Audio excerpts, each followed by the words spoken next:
आप देख रहे हैं मिड कैप बाजार और मिड कैप मंत्रा में आप सभी का स्वागत है। और अगर मार्केट्स को आप देखेंगे तो हमने सोमवार के सेशन में एक सेल ऑफ देखा था मिडिल ईस्ट कॉन्फ्लिक्ट्स के चलते, लेकिन उससे उभरा कल बाजार और आज भी स्ट्रेंथ होल्ड कर रहा है। निफ्टी में 100 अंकों की बढ़त देखने को मिल रही है। दिन के दौरान तो 19,800 के लेवल्स भी निफ्टी ने पार किए थे और अभी भी स्ट्रेंथ लगातार बनी हुई है, 19,800 के आसपास ही घूम रहा है।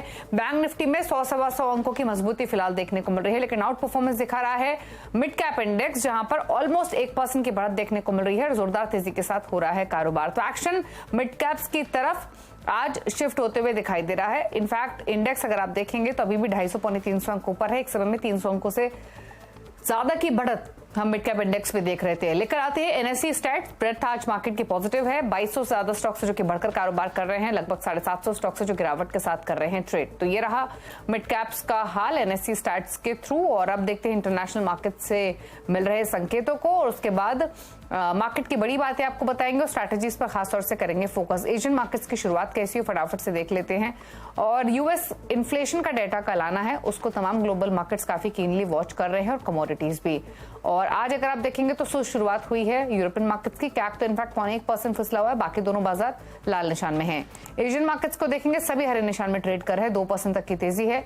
साउथ कोरिया के मार्केट सबसे ज्यादा मजबूत दिख रहे हैं। कॉस्पी क्योंकि 2% ऊपर ट्रेड कर रहा है, निक्केई 0.1% ऊपर है। हैंगसेंग में 1.5% की बढ़त देखने को मिल रही है। अब दिखाते हैं अमेरिका के फ्यूचर्स, बिल्कुल फ्लैट ट्रेड कर रहे हैं, कोई खास एक्शन है नहीं। 11 अंक ऊपर है डॉव फ्यूचर्स, नेस्डैक का फ्यूचर 26 अंक ऊपर कारोबार करते हुए आज के सेशन में। तो ये तो रहे अब तक के इंटरनेशनल मार्केट से मिल रहे संकेतों को। अब बताते हैं आपको कि अब तक मार्केट में हुआ क्या है, बाजार की बड़ी बातें आपके सामने लेकर आते हैं। तो लगातार दूसरा सेशन जब बाजार में तेजी सस्टेन होती हुई दिख रही है। दिन के दौरान तो निफ्टी 19,800 के पार निकला, अभी भी 19,800 के नजदीक ही कारोबार करते हुए दिखाई दे रहा है। इसके अलावा बैंक निफ्टी में 100 अंकों की तेजी है। मिड कैप से आउट परफॉर्मेंस दिखा रहा है। दिन के ऊपरी रोज से मिड कैप्स थोड़े नीचे जरूर आए हैं, लेकिन अभी भी 0.1% की मजबूती है। सभी सेक्टर्स हरे निशान में है। रियल्टी कैपिटल गुड्स में सबसे ज्यादा तेजी आपको देखने को मिलेगी अगर आप परसेंटेज टर्म्स में इंडेक्स का मूवमेंट देखते हैं तो। इसके अलावा सीमेंट स्टॉक्स जहां पर प्राइस हाइक की खबरें हैं, health care stock specially hospital stocks में बाइंग है, ऑटो एंसिलरीज टायर स्टॉक्स में खरीदारी देखने को मिल रही है। पेपर केमिकल स्टॉक्स, ये वो पॉकेट्स है मिड कैप स्मॉल कैप में जहां अच्छी बाइंग आज के सेशन में देखने को मिल रही है। तो ये तो रहा मार्केट का हाल। अब बात करते हैं आज के एक्सपर्ट से। प्रभुदास लीलाधर की शिल्पा राउत हमारे साथ मौजूद हैं। शिल्पा नमस्कार, स्वागत है आपका। पहले तो बताइए इंडेक्स पर राय रिमेनिंग सेशन के लिए क्या करें खरीदारी वाले traders? Good afternoon Deepali ji and thank you for the show. यहाँ पे अगर हम लोग बात करेंगे इंडाइसेस की, तो यहाँ पे हमने एक रेजिस्टेंस जोन्स को अभी टेस्ट किया हुआ है, जो है 19,800 से 850 के जोन्स पे निफ्टी के लिए, और बैंक निफ्टी 44,700 से 800 जोन्स।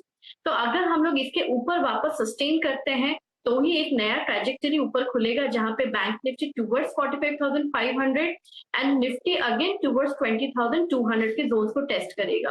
तो अभी के लिए वेट एंड वॉच सिनेरियो है।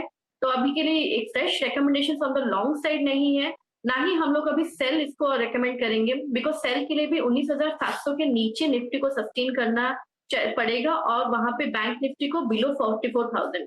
तो नो फ्रेश रिकमेंडेशन, अभी के लिए वेट एंड वॉच। ओके, अच्छा स्टॉक स्पेसिफिक कुछ ट्रेड्स आइडेंटिफाई किए हैं आपने? जी बिल्कुल, मेरे पास एक बाय है और एक सेल है। सेल जो है वो बीईएल में है। बीएल के फ्यूचर्स अभी 139.5 में है। तो यहाँ पे अगर हम लोग देख लेंगे 141 पे एक अच्छा खासा इसमें रेजिस्टेंस है, तो 141 के स्टॉप लॉस से इसको सेल कर सकते हैं for targets of 135 to 133।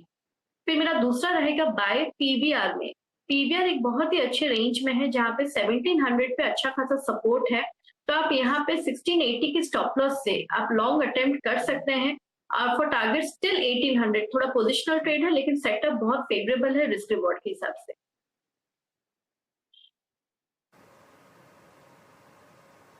Okay, तो पीवीआर में खरीदारी की सलाह है। बिकवाली की पोजीशंस बीईएल में आप इनिशिएट कर सकते हैं। बीईएल तो इनफैक्ट डेज लो पर कर रहा है trade.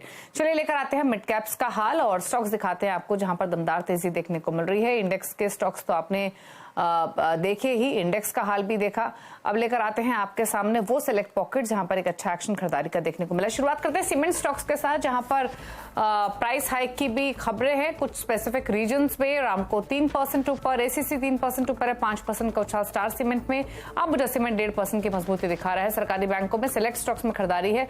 IDBI bank, Indian bank और साथ ही पीएनबी 2-2.5% तक ऊपर आज के सेशन में कर रहे हैं ट्रेड। सरकारी बैंकों के बाद नजर डालते हैं ऑटो एंसिलरीज में, जहां पर जेके टायर, सीएट, सोना, बीएलडब्ल्यू, प्रिसीशन यहां बाइंग देखने को मिल रही है और लगभग इन सभी स्टॉक्स में तेजी है 2-2.5% तक की। हेल्थ केयर स्टॉक्स में जहां पे खरीदारी, उसमें शेल भी 8.5% ऊपर। स्पेशली जो हॉस्पिटल स्टॉक्स हैं वो ट्रेड कर रहे हैं तेजी के साथ। 4% ऊपर मैक्स हेल्थ, ग्लोबल हेल्थ में 2.5% का उछाल है। आईटी स्टॉक्स में तानला प्लेटफॉर्म 5.5% अप मूव के साथ ट्रेड करते हुए। केपीआईटी टेक में 3.5% की तेजी है, 63 मूव 4% ऊपर। विप्रो 3% ऊपर है और रियल्टी में कल की बाइंग एक्सटेंड होते हुए फिनिक्स मिल 3.5% ऊपर। मैक्रोटेक डेवलपर्स में 2.5% का उछाल। प्रेस्टीज और महिंद्रा लाइफ स्पेस में भी 1 से 1.5% की बढ़त आज के कारोबार में देखने को मिली है। पेपर स्टॉक्स में जोरदार एक्शन है। आंध्रा पेपर 9.5% ऊपर, टीएनपीएल 7% ऊपर, इमामी पेपर मिल 7% ऊपर है, वेस्ट कोस्ट पेपर 6.5% ऊपर है। बाकी पेपर स्टॉक्स देखेंगे तो वहां भी जोरदार तेजी है, फिर चाहे वो जेके पेपर, शीशा सही पेपर जैसे स्टॉक्स ही क्यों ना हो। मिड कैप्स में कुछ और सिलेक्ट स्टॉक जहां पर तेजी, उसमें वोडाफोन आइडिया 5.5% ऊपर, टोरेंट पावर में 3.5% का उछाल, एपीएल अपोलो और साथ में निप्पॉन लाइफ में भी 3.5% तक की बढ़त आज के कारोबार में देखने को मिल रही है। लेकिन अब बात करेंगे सीएलएसए की एक इंटरेस्टिंग रिपोर्ट की और यतिन मोता हमारे साथ मौजूद हैं। दरअसल भारत पर सीएलएसए सुपर बुलिश हुआ है। पोर्टफोलियो में भारत का वेटेज 20% तक बढ़ाया गया है। क्या कहा गया है इस रिपोर्ट में, की हाईलाइट समझते हैं यतिन मोता से, बताइए यतिन। तो फॉरेन ब्रोकरेज सीएलएसए की बात करें तो इन्होंने इंडिया का जो वेट है और स्टांस है वो दोनों ही चेंज कर दिया है। सीएलएसए काफी समय से इंडिया के ऊपर एक नेगेटिव व्यू यानी अंडरवेट व्यू रख के बैठा हुआ था, लेकिन एमएससीआई इंडेक्स पे जो इंडिया का वेट है उससे अब 20% ज्यादा वेट सीएलएसए अपने मॉडल पोर्टफोलियो में इंडिया के लिए रख रहा है। अगर आपको ध्यान है तो कुछ ही महीनों पहले सीएलएसए ने इंडिया को अंडरवेट कर दिया था और जो एमएससीआई का वेट है उससे 40% कम वेट इंडियन इक्विटीज को दिया था। लेकिन सीएलएसए को लगता है कि जिस हिसाब से overall macro economic Indian situation improve हुई है, इससे शायद आपको इक्विटीज में आउट परफॉर्मेंस होता हुआ दिखाई पड़े। जहां तक कि सेंट्रल बैंक का सवाल है यानी आरबीआई का सवाल है, उनकी पॉलिसी भी बहुत जबरदस्त तरीके से बेटर है यूएस फेडरल रिजर्व के मुकाबले। और ओवरऑल अगर हम देखें तो जो सस्ता क्रूड ऑयल हम रशिया से इंपोर्ट कर रहे हैं और जो करंटली फ्यूल सप्लाई सिचुएशन है इंडिया में, उसका कोई एक्सटर्नल शॉक नहीं दिखाई पड़ रहा है इकोनॉमी में। इनफैक्ट जो ग्लोबल इकोनॉमिस्ट हैं और जो आईएमएफ है, इन्होंने इंडिया की ग्रोथ आउटलुक पर भी अब सुधार बताया है, जिसको मद्देनजर रखते हुए सीएलएसए ने बदलाव किए हैं। जहां तक कि इमर्जिंग मार्केट्स का सवाल है, इनको लगता है कि इंडिया का वैल्यूएशन जो करंट है वहां से भी आप 22% की ओवरऑल अपसाइड मार्केट में देख सकते हैं, जिसके कारण यहां आपको बेहतरीन तरीके से रैली होती हुई दिखाई पड़ सकती है। एफआईआई की जो पोजीशन है वो ओवरबॉट नहीं है इंडियन इक्विटीज में। इनफैक्ट जो एफआईज हैं इनकी पोजीशंस को देखते हुए सीएलएसए को लगता है कि यहां से भी फर्दर हेडरूम है एफआईज की खरीदारी करने के लिए। और अगर हम बात करें जो ईपीएस ग्रोथ है इंडियन कॉर्पोरेट्स के लिए, ये जीडीपी ग्रोथ से सपोर्टेड रहेगी। कौन से स्टॉक्स वो हैं जहां वो बुलिश हैं? हाई कन्विक्शन कॉल्स में रिलायंस इंडस्ट्रीज है, एचडीएफसी बैंक है, आईसीआईसीआई बैंक है, भारतीय एयरटेल है, एसबीआई है। तो आपके स्क्रीन पे देखिए आप जो दिग्गज कंपनीज हैं यहाँ जो सीएलएसए है उनके पसंदीदा स्टॉक्स हैं। इसके अलावा L N T, Axis Bank, ONGC, Tata Motors जैसे काउंटर्स में भी सीएलएसए को यहां से फर्दर अपसाइड लगती है। तो ये जो 10 स्टॉक्स का पोर्टफोलियो है लार्ज कैप्स में, यहां सीएलएसए काफी बुलिश दिखाई पड़ रहा है और ओवरऑल मार्केट में जैसे कि मैंने पहले कहा 22% की अपसाइड सीएलएसए को लग रही है। शुक्रिया यतिन ये डिटेल्स बताने के लिए। तो इंटरेस्टिंग था ये सीएलएसए का पोर्टफोलियो, जहां पर 10 स्टॉक्स का जिक्र किया यतिन ने। बैंक्स एनबीएफसीज पर तो फोकस है ही, रिलायंस, एलएनटी जैसे दिग्गज भी हैं, लेकिन ऑटोज में एक स्टॉक जिसने जगह बनाई वो है टाटा मोटर्स और स्टॉक अच्छा परफॉर्म भी किया है रिसेंट टाइम्स में एक अंडर परफॉर्मेंस दिखाने के बाद। लेकिन अब बात करेंगे बैंक ऑफ बड़ौदा की। बैंक ऑफ बड़ौदा के ग्राहकों के लिए बड़ी खबर है। बीओबी के मोबाइल ऐप बीओबी वर्ल्ड पर आरबीआई का सख्त एक्शन हुआ है। नए ग्राहक बनाने पर रोक लगा दी गई है। क्यों किया गया है ऐसा और इसका क्या असर होगा, बताने के लिए हर्षदा सावंत हमारे साथ मौजूद हैं। बताइए हर्षदा। एक बड़ा एक्शन दरअसल आरबीआई लेता हुआ दिखाई दे रहा है और इसीलिए स्टॉक में भी हमने देखा है करीब 3% तक की गिरावट देखने को मिली है। सख्त हो रहा है आरबीआई दरअसल बैंक ऑफ बड़ौदा के डिजिटल प्लेटफॉर्म बॉब वर्ल्ड को लेकर। ऐप पर जो नए ग्राहक है उनके जोड़ने को लेकर दरअसल आरबीआई ने पाबंदी लगा दी है या फिर रोक लगा दी है। आरबीआई कहता है कि कुछ ऐसी दरअसल खामियां हैं जिस वजह से अब बॉब वर्ल्ड नए ग्राहक नहीं जोड़ पाएगा। आरबीआई का फोकस यही है कि ग्राहक का पैसा हमेशा सुरक्षित रहे और किसी भी तरीके की फर्जीवाड़े रोकने के लिए ये एहतियातन दरअसल आरबीआई की तरफ से एक्शन आता हुआ दिखाई दिया है। ध्यान रहे कि जुलाई के महीने में बॉब वर्ल्ड पर आरोप लगा था कि यहां पर कुछ गड़बड़ी हुई है, कुछ अकाउंट्स के साथ छेड़छाड़ हुई है और उसी के बाद दरअसल आरबीआई की तरफ से ये बड़ा एक्शन आया है कि नए दरअसल ग्राहक आप नहीं जोड़ पाएंगे जब तक आप अपने सारे अकाउंट्स में चेक्स एंड बैलेंसेस नहीं लेकर आते और इस डिजिटल प्लेटफॉर्म को पूरी तरह से मजबूत नहीं कर देते। बॉब वर्ल्ड पर बैंक ऑफ बड़ौदा ने भी बयान दिया है कि इस समय दरअसल वो हर कोशिश कर रहे हैं उन सभी टेक्निकल खामियों को एड्रेस करने के लिए ताकि इनके जो 3 करोड़ के यूजर्स हैं उनको आगे किसी तरह की दिक्कत ना हो। ध्यान रहे आरबीआई कहता है कि नए यूजर्स ऑन बोर्ड नहीं होंगे, यानी कि अगर आप एक एग्जिस्टिंग ग्राहक हैं तो आप दरअसल बॉब वर्ल्ड पर आसानी से अपने ट्रांजैक्शंस कर सकते हैं, कल्मिनेट कर सकते हैं। साथ ही साथ बॉब वर्ल्ड का यह भी कहना है कि डिजिटल बैंकिंग सर्विसेज पर कोई इंपैक्ट नहीं आ रहा है आरबीआई की इस रोक का और ना ही किसी तरह की लेन देन पर या बैंकिंग के कामकाज पर कुछ प्रभाव आता हुआ दिखाई देगा। ध्यान रहे ये डिजिटल प्लेटफॉर्म्स हर बैंक के लिए, चाहे निजी बैंक हो या फिर सरकारी बैंक, अहम होते हैं क्योंकि वहीं से सीधे ट्रांजैक्शंस आसानी से लोग करते हैं। बॉब वर्ल्ड के केस में भी अगर आप ध्यान दें FY23 में 18.5 करोड़ के ट्रांजैक्शंस, फाइनेंशियल ट्रांजैक्शंस हुए और FY22 से अगर आप तुलना करें उसमें 26% तक की वृद्धि देखने को मिली थी। नॉन फाइनेंशियल अगर ट्रांजैक्शंस देखें तो वहां पर भी 26.5% तक का इजाफा ही देखने को मिला था। कई सारे लोग आम बैंक के कामों के लिए सीधे इन डिजिटल प्लेटफॉर्म्स पर आते हैं और अगर बॉब वर्ल्ड के केस में देखें सबसे ज्यादा लोग अपने सेविंग्स अकाउंट को बॉब वर्ल्ड के जरिए ही एक्सेस करते हैं। 91% करंट अकाउंट वहां पर एक्सेस किए जाते हैं। एफडीज के लिए ये प्लेटफॉर्म 58% तक का बिजनेस लेकर आता है। पर्सनल लोन, क्रेडिट कार्ड्स हो, आरडीज हो, ये सारे वो काम है जो लोग पहले बैंकों के शाखाओं में जाकर करते थे लेकिन सीधे अब डिजिटल प्लेटफॉर्म्स के जरिए कर रहे हैं। इसीलिए बैंक ऑफ बड़ौदा के स्टॉक में आज थोड़ी सी मुनाफा वसूली देखने को मिली है क्योंकि डिजिटल प्लेटफॉर्म पर अब ये बैंक नए ग्राहक नहीं जोड़ पाएगा। शुक्रिया हर्षदा आपका ये डिटेल्स बताने के लिए। बीओबी इसीलिए आपको अंडर प्रेशर दिखाई भी देगा। क्विक कमेंट भी ले लेते हैं बीओबी पर। सपोर्ट कहाँ देख रही हैं शिल्पा? इन लेवल्स के आसपास टिकेगा या और नीचे जा सकता है? शिल्पा क्या कमेंट्स बैंक ऑफ बड़ौदा पर? जी, बैंक ऑफ बड़ौदा में 200 का एक अच्छा खासा सपोर्ट है। अगर ये होल्ड करता है तो मुझे लगता है यहाँ से वापस एक अच्छा खासा बाउंस आ जाएगा, बट 200 इज क्रूशियल। अदरवाइज उसके नीचे आपको 189, 185 के भी लेवल्स देखते हुए मिल सकते हैं।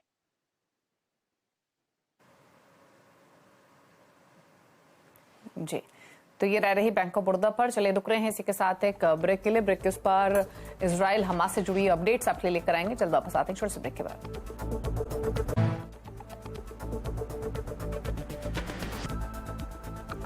आप देख रहे हैं मिड कैप मंत्रा और इजराइल हमास की जंग आज 5वें दिन भी जारी है और इस लड़ाई में अब तक 3000 लोगों से ज्यादा की मौत हो गई है। क्या है अभी ताजा हाल बताने के लिए हमारे साथ इजराइल से जुड़ रही हैं फर्स्ट पोस्ट की मैनेजिंग एडिटर पलकी शर्मा।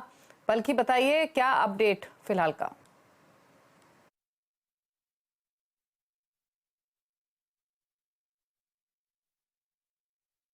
जी, इनफैक्ट ये अब 3 फ्रंट पे एक्शन हमें दिख रहा है। एक तो गाजा की तरफ जहाँ पे बमबारी जारी है और काफ़ी हैवी फायरिंग हो रही है। रॉकेट्स लगातार इजराइल की तरफ से दागे जा रहे हैं गाजा में। और गाजा आप जानते हैं कि एक कंक्रीट जंगल है, जो डेंसिटी है, पॉपुलेशन डेंसिटी वो बहुत ज़्यादा है। 365 स्क्वायर किलोमीटर का पूरा क्षेत्र है और उसमें करीब 20 लाख लोग रहते हैं। तो आप समझ सकते हैं कि कितने पास लोग रहते हैं और सिविलियन कैजुअलिटीज़ अवॉइड करना बहुत मुश्किल है। तो गाजा में तो प्राइमरी फोकस है।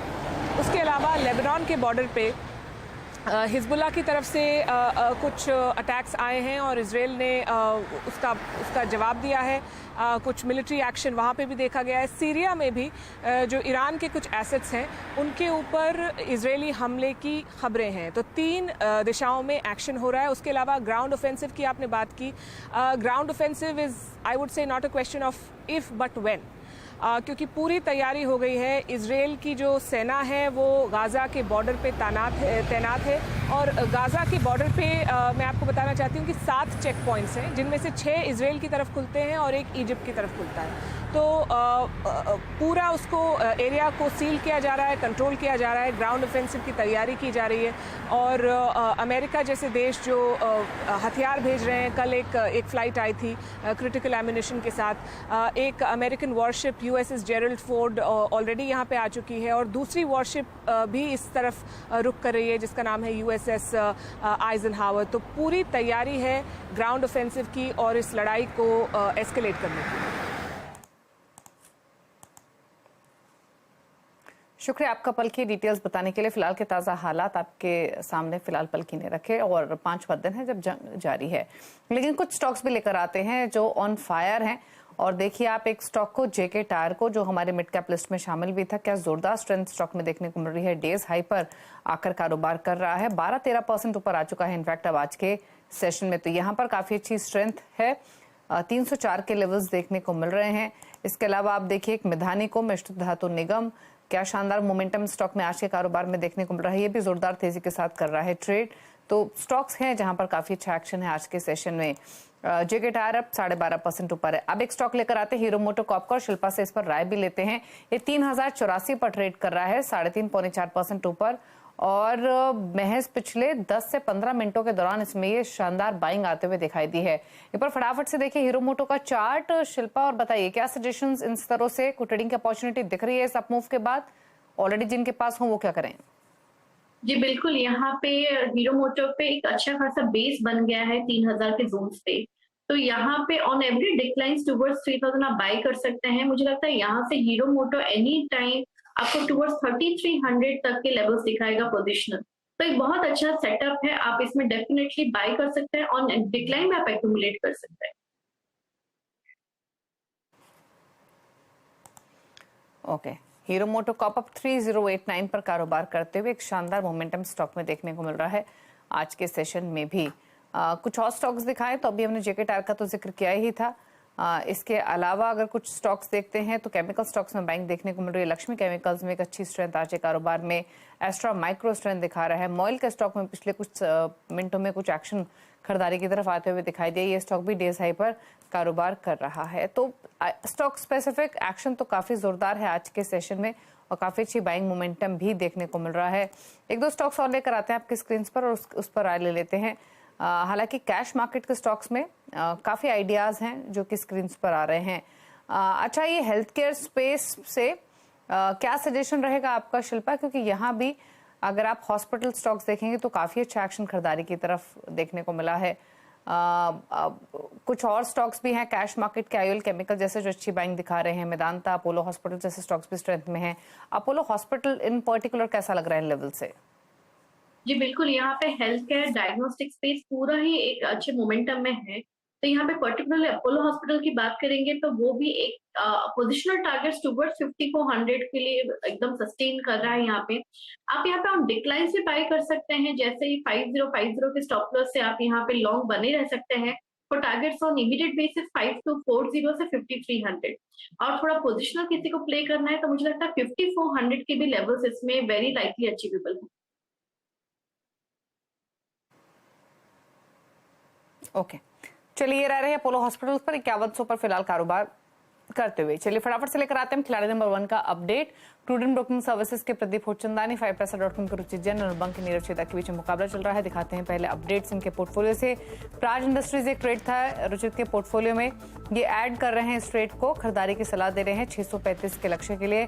580 का स्टॉप लॉस आपको मेंटेन करना होगा। नीरव के पोर्टफोलियो में एक नया ट्रेड ऐड हो रहा है, वो है 5 स्टार फाइनेंस।